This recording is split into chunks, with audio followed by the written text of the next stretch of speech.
कि हम option A की तरफ जाएं या ऑप्शन बी की तरफ जाएं। अब ये एक पास पेपर का क्वेश्चन है।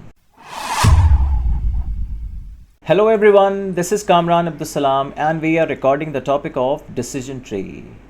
As you all know, managers, business managers are often confronted with taking decisions. They have to choose between the different options कि हम ऑप्शन ए की तरफ जाएं या ऑप्शन बी की तरफ जाएं। तो वहाँ पे आपने अपने strategic decision making skills use करने होंगे और ये टेक्निक आपको काम आएगी बहुत ज़्यादा। और ये पेपर 4 का टॉपिक है बच्चों, ये पेपर 4 का टॉपिक है और बहुत ज़्यादा इंपॉर्टेंट है। अगर मैं आपसे कहूँ कि आपके पास 3 डिफरेंट ऑप्शंस अवेलेबल हैं। ऑप्शन ए है जनाब, ऑप्शन ए है 200,000 के बारे में कि you can get 200,000 after investing in certain business. Option B का बिजनेस आपको रिटर्न दे रहा है 150,000 का रिटर्न, और ऑप्शन सी दे रहा है आपको 100,000 का रिटर्न। तो मैं पूछूं कि आपके पास कौन सा फीजिबल ऑप्शन होगा, तो नेचुरली आपकी इंक्लिनेशन यही होगी कि आप कहेंगे कि सर ऑप्शन ए की तरफ जाएंगे, हम ऑप्शन सी की तरफ क्यों जाएंगे जब हमें ऑप्शन ए में 200,000 का रिटर्न मिल रहा है। तो नेचुरली हमारा चॉइस ऑप्शन ए होना चाहिए। लेकिन इसके साथ साथ एक और चीज़ है, वो है प्रोबेबिलिटी सक्सेस। ये भी मैंने आपको दे दी कि जनाब जो आप डिसीजन एग्जीक्यूट करेंगे तो उसमें सिर्फ 10% चांस है सक्सेस का, ऑप्शन बी में 20% चांस है सक्सेस का, और ऑप्शन सी में 90% चांस है सक्सेस का। इसका जरा अदर वे अराउंड भी देख लीजिए, 10% चांस ऑफ सक्सेस है तो 90% चांस ऑफ फेलियर होगा, 20% चांस ऑफ सक्सेस है तो 80% चांस ऑफ फेलियर होगा, और अगर 90% चांस ऑफ सक्सेस है तो 10% चांस ऑफ फेलियर होगा। अब इसके बाद आप इन ऑप्शंस की एक्सपेक्टेड वैल्यू निकालेंगे। एक्सपेक्टेड वैल्यू क्या होती है ये भी मैं आपको बताता हूँ। एक्सपेक्टेड वैल्यू आएगी आपके पास 20,000, यानी कि 200,000 को आपने मल्टीप्लाई किया 10% से, 150,000 को आपने मल्टीप्लाई किया 20% से तो 30,000 आई, और इस ऑप्शन सी में 100,000 को जब आपने मल्टीप्लाई किया 90% से तो आपके हाईएस्ट एक्सपेक्टेड वैल्यू आई, यानी कि ये एक वाइज ऑप्शन है, ये बहुत प्रिफर्ड ऑप्शन है। तो अब सवाल ये पैदा होता है कि हम एक्सपेक्टेड रिटर्न्स को कंसीडर करेंगे? नहीं, इसका जवाब ये है कि आपको ये बात आपके लिए बिल्कुल फीजिबल नहीं है कि आप किसी ऑप्शन के बारे में उसका सिर्फ एक्सपेक्टेड रिटर्न देखें, क्योंकि आप मैनेजर्स हैं, आप बिजनेस के डिसीजंस लेने वाले हैं और आपको प्रोबेबिलिटीज को भी साथ साथ कंसिडर करना होगा, क्योंकि डिसीजन है फ्यूचर के बारे में और फ्यूचर किसी ने देखा नहीं है। तो आपको प्रोबेबिलिटीज जो आपको गिवन है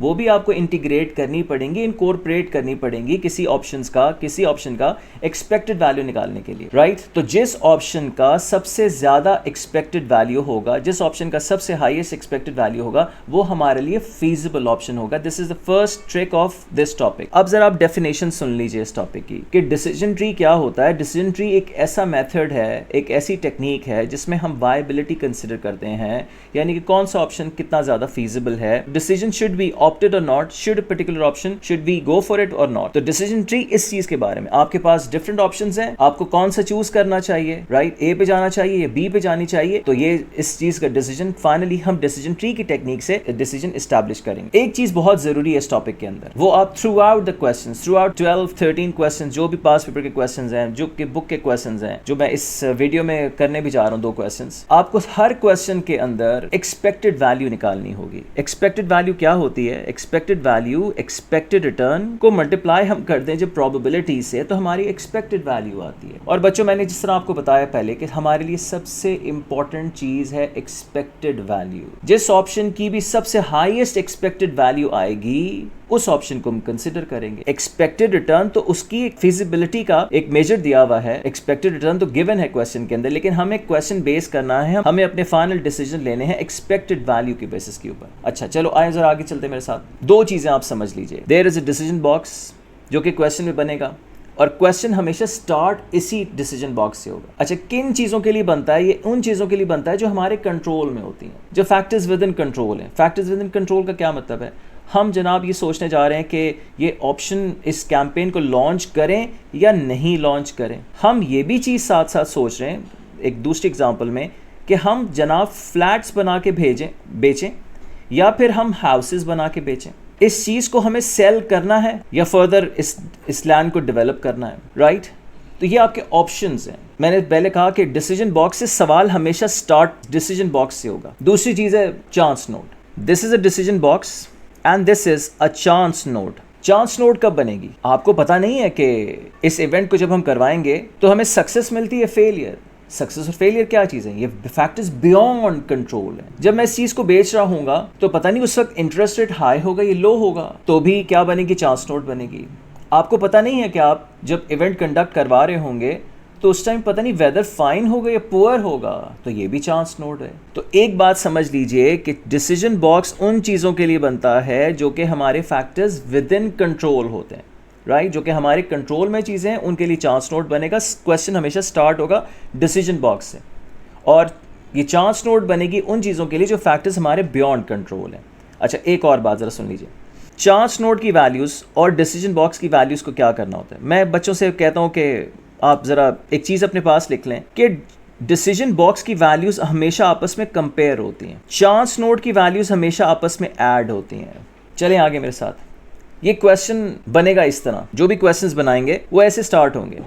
एक चांस नोड आएगी जो कि डिसीजन फर्स्ट होगा, सेकंड डिसीजन होगा, चांस नोड बनेगी, इवेंट 1, इवेंट 2, और इस तरह से ये मैंने क्वेश्चन का वेयर अबाउट आपको दिखा दिया। तो चलो जरा क्वेश्चन स्टार्ट करो मेरे साथ। ये डिसीजन बॉक्स है आपके पास, from where we have to start the question. First option I, second option I, फिर चांस नोड बना, फिर उसके बाद इसकी दोनों ब्रांचेस निकली जिसमें पता नहीं आप सोच रहे हैं कि सक्सेस मिलेगी या फेलियर मिलेगा, और दूसरे ऑप्शन में भी सक्सेस मिलेगी या फेलियर मिलेगा, हमें नहीं पता। लेकिन एक बात हमें पता है, वो अब हमें समझ में आ गई है कि सर आपने बताया कि चांस नोड की वैल्यूज आपस में हमेशा ऐड होती हैं। क्यों ऐड होती हैं? क्योंकि ये प्रोबेबिलिटी है भाई, और प्रोबेबिलिटी के सम 1 होता है, और डिसीजन बॉक्स की वैल्यूज आपस में हमेशा कंपेयर होती हैं। I hope this must be clear to everyone. अब ये पास्ट पीरियड का क्वेश्चन है। क्या क्वेश्चन है जनाब? फॉर इंस्टेंस हमें नहीं पता कि हम ऑप्शन ए की तरफ जाएं या ऑप्शन बी की तरफ जाएं। ऑप्शन ए की कॉस्ट कितनी है? 5 मिलियन कॉस्ट है। ऑप्शन ए की प्रोबेबिलिटीज ऑफ सक्सेस और फेलियर गिवन है, ये 0.7 प्रोबेबिलिटी सक्सेस है। ये आप समझ जाइएगा बात, फॉरन हमें यहाँ पे चांस नोड बनाना है, और यहाँ पे प्रोबेबिलिटी ऑफ फेलियर है 0.3, और एक्सपेक्टेड पे ऑफ्स भी गिवन है, इकोनॉमिक पे ऑफ्स भी गिवन है कि जब सक्सेस होगी तो इसका मतलब है कि 12 मिलियन का रिटर्न हमें मिल जाएगा। लेकिन हम सिर्फ 12 मिलियन के अलोन इस चीज को कंसिडर करते हुए अपने डिसीजन नहीं ले सकते जब तक कि आप प्रोबेबिलिटीज को भी इनकॉर्पोरेट ना कर लें। प्रोबेबिलिटीज को भी इनकॉर्पोरेट ना करें। क्यों ना करें भाई? इसलिए नहीं करें कि फ्यूचर का डिसीजन है और फ्यूचर किसी ने देखा नहीं है, राइट। 30% 0.3% प्रोबेबिलिटी फेलियर है और इसमें लॉस इनकर होगा, और ऑप्शन बी की भी वैल्यूज गिवन है, और ये यहाँ पे देख लीजिएगा कि कॉज गिवन है यहाँ पे। तो moving on to the question, straight away हम क्वेश्चन पे जाते हैं। ये क्वेश्चन आपके सामने लिखा हुआ है, छोटा सा क्वेश्चन कैसे स्टार्ट होगा। दिस इज ऑप्शन ए, और ऑप्शन ए की कॉस्ट कितनी है बच्चों? ऑप्शन ए की कॉस्ट है 5 मिलियन। एग्जामिनर को आप कैसे शो करते हैं कि कॉस्ट है? आपको ब्रैकेट इंसर्ट करना पड़ता है। अच्छा, जब ऑप्शन ए पे जाएंगे और प्रोबेबिलिटी है, प्रोबेबिलिटी से मैंने आपको पहले बता दिया था कि आपको चांस नोड बनानी होगी, और उस चांस नोड में एक ब्रांच निकलेगी सक्सेस की, एक ब्रांच निकलेगी फेलियर की। सक्सेस की प्रोबेबिलिटी कितनी है? 0.7, और मैं वैल्यू कहां से कोट कर रहा हूं? ये यहां पे लिखी हुई 0.7। क्या रिटर्न मिलेगा आपको? 12 मिलियन का गेन मिलेगा। And from where we started this topic, ये लेक्चर में जो शुरू किया था, मैंने आपसे कहा था इस पूरे टॉपिक में आपने एक्सपेक्टेड वैल्यू निकालनी होती है, जो कि एक्सपेक्टेड रिटर्न टाइम्स प्रोबेबिलिटी होती है, and this is the main concept of the question. फिर आप क्या करेंगे? फिर फेलियर के बारे में जो उसने वैल्यूज दी हैं, ये सक्सेस की प्रोबेबिलिटी थी, ये फेलियर की प्रोबेबिलिटी है, और 2 मिलियन का लॉस है। मतलब आपको इनफ्लोज कम हुए थे और आपका आउटफ्लोज ज्यादा हुआ था। ये कैटेगोरिकली लिखा है इस क्वेश्चन ने। अगर मैं कहूँ ना, इस क्वेश्चन के अंदर एक ही सिर्फ हैक था, एक ही कैच था, तो वो यही चीज है कि आपको लॉस के साथ यहाँ पे ब्रैकेट इंसर्ट करने की, क्योंकि ये नेगेटिव वैल्यू है। अच्छा, फिर हम आएंगे ऑप्शन बी की तरफ, और उसकी कॉस्ट कितनी है? उसकी कॉस्ट यहाँ पे लिखी हुई है, ये 3 मिलियन लिखी हुई है। 3 मिलियन को मैं शो कैसे करूं? जाहिर सी बात है कि ब्रैकेट इंसर्ट करेंगे। और इसने भी आगे कहा कि हमारे पास चांस ऑफ सक्सेस और चांस ऑफ फेलियर है, ये यहाँ पे सक्सेस और फेलियर है। तो ये बात जाहिर सी बात है कि आपको ये दो ब्रांचेस, यानी कि यहाँ पे चांस नोड बनेगी और यहाँ पे डिसीजन बॉक्स बनेगा। डिसीजन बॉक्स क्यों बनेगा? सवाल शुरू ही हमेशा डिसीजन बॉक्स से होता है। इसकी वैल्यूज लिख लेंगे। 0.5 है सक्सेस की वैल्यू, 0.5 है फेलियर की वैल्यू, और आगे दिया हुआ है 10 मिलियन का गेन और 1 मिलियन का लॉस।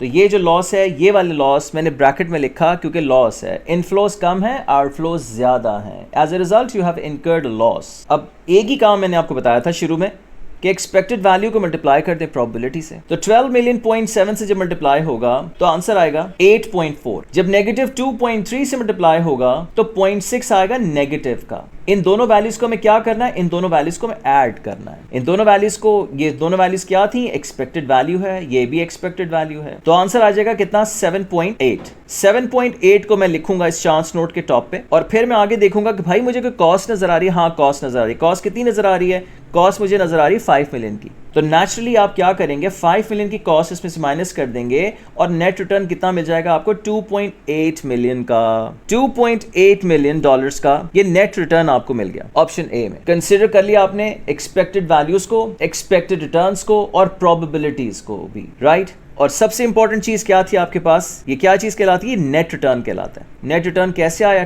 टोटल एक्सपेक्टेड वैल्यू में से कॉस्ट सब्ट्रैक्ट कर दी हमने, तो रिजल्टेंट आउटकम क्या है, नेट रिटर्न। अच्छा, फिर उसके बाद क्या किया, ऑप्शन बी में जो वैल्यूज गिवन थी हमें, सक्सेस की प्रोबेबिलिटी गिवन है 0.5, सक्सेस का रिटर्न गिवन है 10 मिलियन। फेलियर की प्रोबेबिलिटी गिवन है 0.5, फेलियर का रिटर्न है 1 मिलियन का लॉस। चलो जरा इसको भी कैलकुलेट कर लो मेरे साथ। 10 इंटू 0.5 क्या होगा, 5 मिलियन। 1 इंटू 0.5 क्या होगा, -1 माइंड यू, माइनस का 0.5, टोटल एक्सपेक्टेड वैल्यू क्या हो जाएगी, 4.5। इस 4.5 को हम कहां लिखेंगे, इस 4.5 को यहां पे इस चांस नोट के टॉप पे लिखेंगे। क्यों लिखना है भाई इस चांस नोट के टॉप पे, क्योंकि मुझे आगे देखना है कि कोई कॉस्ट है इस ऑप्शन की। कॉस्ट है जनाब, बिल्कुल है। कॉस्ट कितनी है, कॉस्ट है 3 मिलियन। जब आपने माइनस की ये 3 मिलियन की कॉस्ट, तो आपका नेट रिटर्न आ गया 1.5 मिलियन का, और आपने यहां पे लिख दिया 1.5 मिलियन का नेट रिटर्न आ गया। अभी तक सवाल खत्म नहीं हुआ, सवाल खत्म हो चुका है लेकिन फाइनल टचेस बाकी हैं। ऑप्शन ए में जब आप गए थे तो आपको नेट रिटर्न कितना मिला था, 2.8 मिलियन का। ऑप्शन बी में जब आए हैं तो हमें नेट रिटर्न कितना मिला है, वो मिला 1.5 का। तो आपका प्रेफर्ड ऑप्शन क्या होना चाहिए, आपका प्रेफर्ड ऑप्शन 2.8 मिलियन होना चाहिए, राइट। 2.8 मिलियन होना चाहिए। तो फिर हम क्या करेंगे, हम इस तरह डबल लाइन पंच करके डबल लाइन के साथ शो कर देंगे एग्जामिनर को कि हमने ये रूट अबैंडन कर दिया, लाइन पंच कर दी, और we are not opting this option. That's it, बच्चों, क्वेश्चन खत्म हो गया। तो मैं जरा एक समरीज आपको दोबारा दे दूं। Decision tree is about making future decisions and you have to take a decision. तो सवाल ही पैदा होता है कि सर हम सिर्फ ये रिटर्न्स की बेसिस पे ले लें। तो मैंने तीसरी दफा ये बात कहने जा रहा हूं कि आपको प्रोबेबिलिटीज कंसिडर करनी पड़ेंगी। प्रोबेबिलिटी इसलिए कि फ्यूचर का डिसीजन है और फ्यूचर किसी ने देखा नहीं है, राइट। तो आपको फ्यूचर प्रोबेबिलिटीज कंसिडर करनी पड़ेंगी। फिर आप क्या करते हैं, आप एक्सपेक्टेड रिटर्न को मल्टीप्लाई कर देते प्रोबेबिलिटी से। नंबर 2 स्टेप ये है कि आपको टोटल एक्सपेक्टेड वैल्यू, और इस चीज़ में एक बात का ध्यान बहुत ज़रूरी है कि चांस नोट और डिसीजन बॉक्स एक दूसरे का रेप्लिका नहीं है, एक दूसरे के मतलब ऑल्टरनेट नहीं बन सकते कि अगर जहां पे चांस नोट बन रहा है आपने वहां पे डिसीजन बॉक्स बना दिया, जहां पे डिसीजन बॉक्स बन रहा है वहां पे आपने चांस नोट बना दिया, तो क्वेश्चन गलत हो जाएगा बच्चों, राइट। और एक ट्रिक जो मैंने बताई कि बच्चे याद रखें, चांस नोट की वैल्यूज हमेशा आपस में ऐड होती हैं और डिसीजन बॉक्स की वैल्यूज हमेशा आपस में कंपेयर होते हैं। ये आपने 2.8 मिलियन और 1.5 मिलियन को कंपेयर किया था, फाइनल डिसीजन ले लिया था, and final decision was, and how you have shown the final decision, because by virtue of these 2 lines. आपने रूट अबैंडन कर दिया, आपने रूट ब्लॉक कर दिया। इसका मतलब है कि हमारे पास प्रेफर्ड ऑप्शन ऑप्शन ए है। I hope you will find this video interesting and helpful. So now we are moving on to the next question, and which is about holding an event, indoor करवाएं outdoor करवाएं। An event management company is contemplating over, is pondering over, thinking over कि हम जनाब अपना event जो करवाने जा रहे हैं वो इनडोर करवाएं या आउटडोर करवाएं। तो नेचुरली क्या बनेगा, इसमें डिसीजन बॉक्स बनेगा। The returns depend on the weather forecast. Weather forecast अच्छी होगी, पुअर होगी, माइल्ड वेदर होगा, तो ये तो चांस है, क्योंकि बिकॉज यू नेवर नो कि वेदर कैसा होगा। The forecast of weather in August is 60% weather fine होगा, यानी कि यहाँ पे क्या बनेगी, यहाँ पे चांस नोड बनेगी। वेदर फाइन है या वेदर पुअर है, इसकी प्रोबेबिलिटीज जो भी गिवन है 60% और 40%, ये चांस नोड की ब्रांचेस हैं। और इवेंट जो आप कंडक्ट करेंगे वो किसकी ब्रांचेस हैं, वो हैं डिसीजन बॉक्स की ब्रांचेस। और फिर यहाँ पे आपको रिटर्न्स गिवन है, एक्सपेक्टेड रिटर्न्स, कि अगर आप इवेंट करवा रहे हुए इनडोर और वेदर हो गया फाइन, तो आपको कितने के टिकट्स बिकेंगे, आपके $5,000 के टिकट बिकेंगे। वेदर पुअर की सूरत में इनडोर इवेंट हो रहा हुआ तो हमारे कितने की सेल्स हो सकती है, हमारे $7,000 की सेल्स हो सकती हैं। और लाइकवाइज इसी तरह यहाँ पे आउटडोर के भी रिटर्न्स गिवन है। और फिर इसने दे दी आपको इवेंट की कॉस्ट कि इंडोर करवाएंगे तो उसकी कॉस्ट आएगी 2000 और आउटडोर करवाएंगे तो उसकी कॉस्ट है 3000। तो चलें जरा चल के क्वेश्चन मेरे साथ सॉल्व करते हैं। This is where the question is given, all the values are given. तो मैंने बच्चों को बताया था कि इवेंट हम इनडोर करवा सकते हैं या इवेंट आउटडोर करवा सकते हैं। अच्छा, इन इवेंट की कॉस्ट कितनी है? इन इवेंट की कॉस्ट है, इनडोर करवाएंगे तो $2000 की कॉस्ट है और आउटडोर जब आप करवाएंगे तो $3000 इसकी कॉस्ट है। फिर इसके साथ इसने दो पॉसिबिलिटीज दी थी। वो पॉसिबिलिटीज क्या थी कि वेदर फाइन होगा, इस बात की प्रोबेबिलिटी कितनी है? 60%। 60% को आप 0.6 भी लिख सकते हैं। वेदर पुअर हो जाएगा, इसकी प्रोबेबिलिटी क्या है?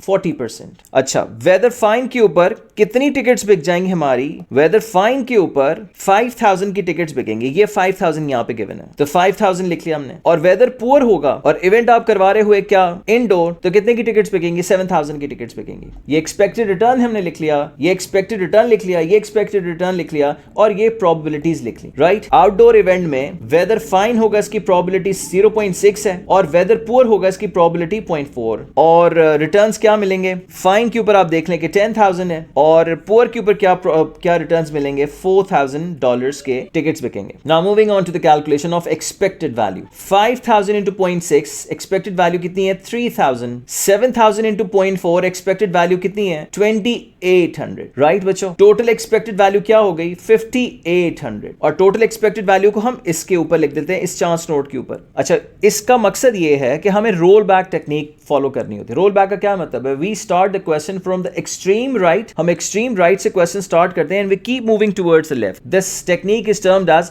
Role back technique. 5800 की कोई कॉस्ट है, इस इंडोर इवेंट करवाने की कॉस्ट है। हाँ बिल्कुल कॉस्ट है, $2000 की कॉस्ट है। 2000 जब आपने माइनस किया तो आपके पास नेट रिटर्न आ गया कितने का? 3800 का। 3800 हमने यहां पे लिख लिया कि जनाब हम जब इवेंट करवा रहे हुए इनडोर तो हमारे पास तकरीबन $3800 का नेट रिटर्न मिलेगा हमें। That is expected. आउटडोर के भी काम रिपीट कर लीजिए। 10,000 into 0.6 6000 है। क्या चीज है? ये एक्सपेक्टेड वैल्यू। 4000 into 0.4 क्या चीज है? 1600 क्या चीज है? एक्सपेक्टेड वैल्यू है। टोटल एक्सपेक्टेड वैल्यू कितनी होगी? 7600। क्या करना है? 7600 को इस चांस नोट के ऊपर लिख लीजिए। अच्छा, क्यों लिख लीजिए? क्योंकि हम रोल बैक टेक्निक फॉलो कर रहे हैं। फिर इसके बाद बच्चों हमने 7600 में से आगे देखा तो मुझे कॉस्ट भी नजर आ रही थी। वो कॉस्ट कितनी थी? 3000 की कॉस्ट थी। वो मैंने इसमें से माइनस कर दी तो मेरे पास नेट रिटर्न कितना बच गया? $4600 का नेट रिटर्न बच गया। तो अब मुझे आखिरी बात करनी है कि मैं एग्जामिनर को कैसे बताऊंगा कि मैंने ऑप्शन कौन से चूज किया। पहले तो मैं जरा कंपेयर कर लूं। ये चीज आपकी बात आपको याद रखनी चाहिए कि चांस नोट की वैल्यूज ऐड होती हैं और डिसीजन बॉक्स की वैल्यूज आपस में कंपेयर होती हैं। तो आप कंपेयर कर लीजिए 3800 को और 4600 को। Naturally we are going towards the outdoor option. और इनडोर ऑप्शन को क्या करेंगे? इनडोर ऑप्शन को डबल लाइन के साथ बंद कर देंगे। राइट, रूट अबैंडन कर देंगे। आपके पास ये ऑप्शन बचेगा कि आउटडोर की तरफ जाना चाहिए। ये लाइन ब्लॉक करना, डबल लाइन के साथ पंच करना, this is a must in this question. Right, क्योंकि आपके फाइनल डिसीजन मेकिंग जो होगी वो एग्जामिनर को क्लियरली समझ में आ जानी चाहिए। Thank you very much.